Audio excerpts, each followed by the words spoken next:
So one reminds me of the old story of a scout. We had a scout here, a guy named Ron Marcinak. Learned a lot from him, and he always had 3 stopwatches.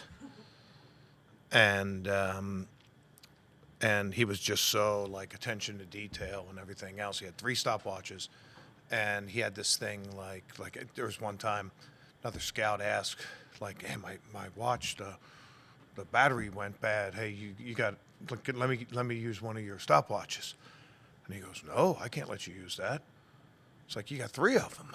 And he's like, "Yeah, but if I let you use that, I won't have a backup for my backup." So everybody's got a thing that's most important. Scout, stopwatch. Okay. Jim, I guess just to start the run defense on Sunday, what was going on there and what needs to be rectified facing the number 2 rushing offense in the NFL this week? Yeah. The run defense was really 2 plays. It was a 65-yarder, our longest play of the whole year, where we looked like Keystone Cops on that one. We ran into each other on 2 different times, knocked each other off, and just a really bad play for us. And then the 33-yarder, I think it was 33, which was a blitz, and we got cut out of a gap. And when you get cut out of a blitz, there's nobody that can make you right, and we paid the price for that one. When it was all said and done, the rest of their runs was something like, I think, like 2.6 yards a carry. So the biggest point there is you can't let your guard down. It's like being a boxer and you're winning on points, but you get knocked out.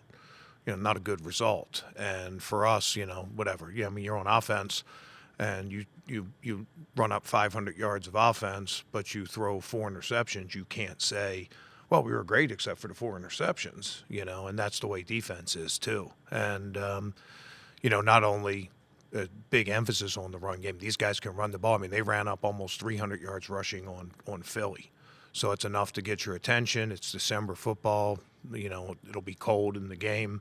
And, run defense is going to be important. We need to play all our plays the way we played most of our plays, and we can't let our guard down for 1 second, or we pay the consequences. You already played Detroit this year. Is this the facsimile of?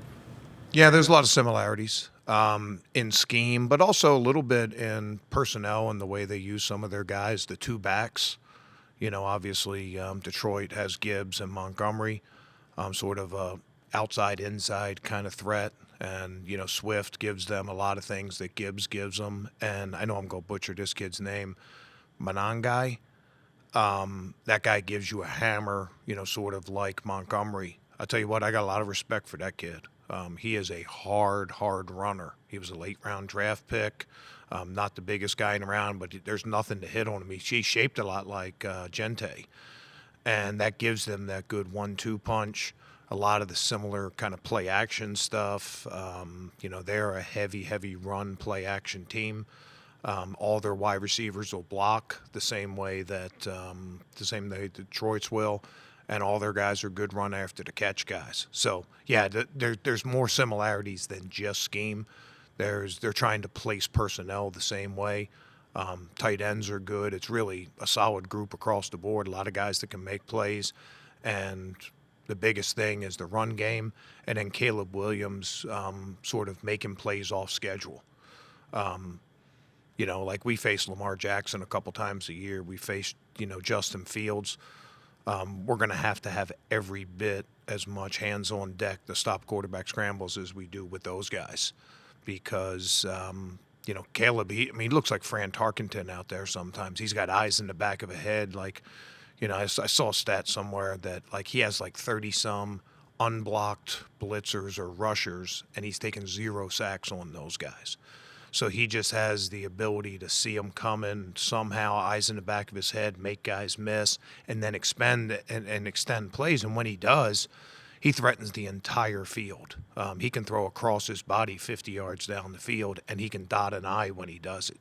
So it's not just taking the run game away from him, but it's taking the scrambles to throw, and that stuff puts a lot of pressure on your defense. So good play-action team, good run team, and a quarterback that can make plays off schedule, and a lot of wide receivers and tight ends that can run after the catch. Tough scheme, great challenge for us.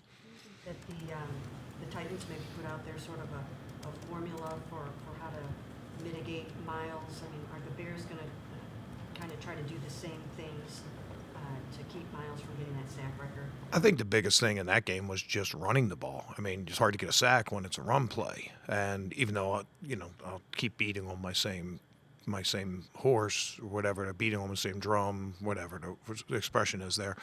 Miles had those tackles for losses in the run game. What's the difference? Not anybody. I mean, it's a little bit like the 65-yard run. You give up a 65-yard pass, same result. Probably gets a little less attention, but defensively, a run is a strike to your physicality and your mentality and things like that. So, I was not displeased with the way we played the pass for the most part in that game. I mean, they threw for about 100 yards, and a lot of that was play action. A lot of it was production from behind the line of scrimmage. They were throwing it quick. So I put it more on us that if we allow teams to rush, and they threw out that thing of, if you get rid of the 2 runs, it was like 2 point, whatever. I think 2.6, 2.7, something like that a carry, which, looks good, but still they were able to maintain the run game. And we got to make it where people can't maintain the run game and then force them to drop back longer. So I think we control that more than the other teams do. Johnson ran so many trick plays, it felt like when he was with Detroit, is he carrying that over to Chicago? Yeah, I mean, they still have them, maybe a little bit less so, but you still have to be ready for them. They got reverses, they got double reverse, they got 2 quarterbacks in the game. They got Wildcat, they have, that same little stumble when their quarterback came out from under center that they ran last year. They ran the same thing this year. So, that's just part of it. It puts with a lot of stuff that they do with a lot of the motions and double motions and shifts and bringing guys behind the ball. That's stuff that's becoming ever more prevalent in the NFL. But it puts a big emphasis on where your eyes are and eye discipline.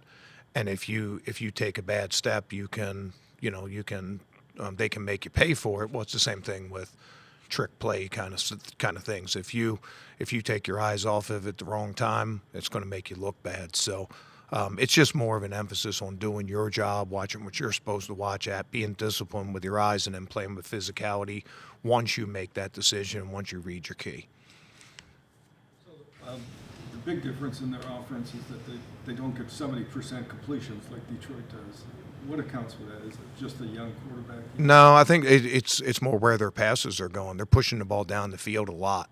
There's a lot of deep passes over 15, which just by definition, you're not going to complete as many of those. And like some of the scrambles and things like that, they're not super high percentage. I mean, they're high reward if you can make them, but they're not super high percentage. He doesn't build up the stats. I mean, they have their RPOs and they have their short passes, but it's run and then play actions that really push the ball down the field.